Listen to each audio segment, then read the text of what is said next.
புதுச்சேரியின் விடுதலை நாளையொட்டி கடற்கரை சாலையில் முதலமைச்சர் ரங்கசாமி தேசிய கொடியை ஏற்றி வைத்து காவல்துறை அணிவகுப்பு மரியாதையை ஏற்றுக்கொண்டார். ஆங்கிலேயர்களின் கட்டுப்பாட்டில் இருந்த இந்தியா 1947 ஆண்டு ஆகஸ்ட் 15 சுதந்திரம் அடைந்தது.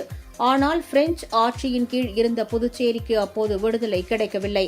இந்நிலையில் இந்தியா சுதந்திரம் அடைந்து சுமார் 7 ஆண்டுகளுக்கு பிறகு 1954 ஆண்டு நவம்பர் 1 புதுச்சேரிக்கு பிரெஞ்சு ஆட்சியிலிருந்து விடுதலை கிடைத்தது. இந்த நாள் புதுச்சேரியின் விடுதலை நாளாக கொண்டாடப்பட்டு வருகிறது. அதன்படி நவம்பர் 1 இன்று புதுச்சேரி அரசு சார்பில் கடற்கரை சாலையில் விடுதலை நாள் கொண்டாடப்பட்டது. இந்த நிகழ்ச்சியில் முதலமைச்சர் ரங்கசாமி கலந்து கொண்டு தேசிய கொடியை ஏற்றி வைத்து காவல்துறையினரின் அணிவகுப்பு மரியாதையை ஏற்றுக்கொண்டார். இதனைத் தொடர்ந்து பல்வேறு வகையான கண்கவர் கலை நிகழ்ச்சிகள் நடைபெற்றன.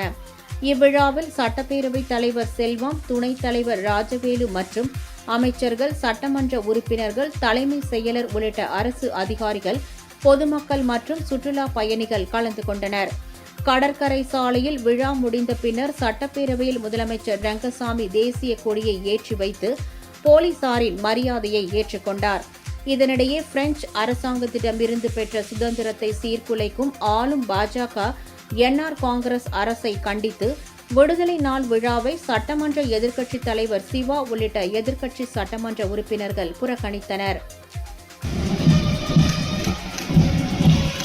தொடர்ந்து இந்திய ரிசர்வ் பட்டாலியன் பிரிவினர்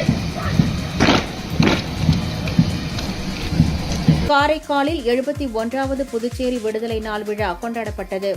கடற்கரை சாலையில் நடைபெற்ற இந்த விழாவில் புதுச்சேரி குடிமைப் பொருள் வழங்கல் துறை அமைச்சர் PRN திருமுருகன் கலந்து கொண்டு தேசிய கொடியை ஏற்றி வைத்து காவல்துறையினரின் அணிவகுப்பு மரியாதையை ஏற்றுக்கொண்டார். இந்த நிகழ்வில் ஆட்சியர் ரவி பிரகாஷ், முதுநிலை காவல் கண்காணிப்பாளர் லட்சுமி சௌஜன்யா ஆகியோர் கலந்து கொண்டு சமாதான புறாக்களை பறக்கவிட்டனர். இதனைத் தொடர்ந்து காவல்துறை, தேசிய மாணவர் படை, நாட்டு நலத்திட்ட பணித்திட்ட மாணவர்கள் மற்றும் பள்ளி மாணவர்கள் பங்கேற்ற அணிவகுப்பு கலை நிகழ்ச்சிகள் நடைபெற்றன. இதோ வெற்றி நடை போட்டு வருகின்றார்கள் மாணவர்கள்.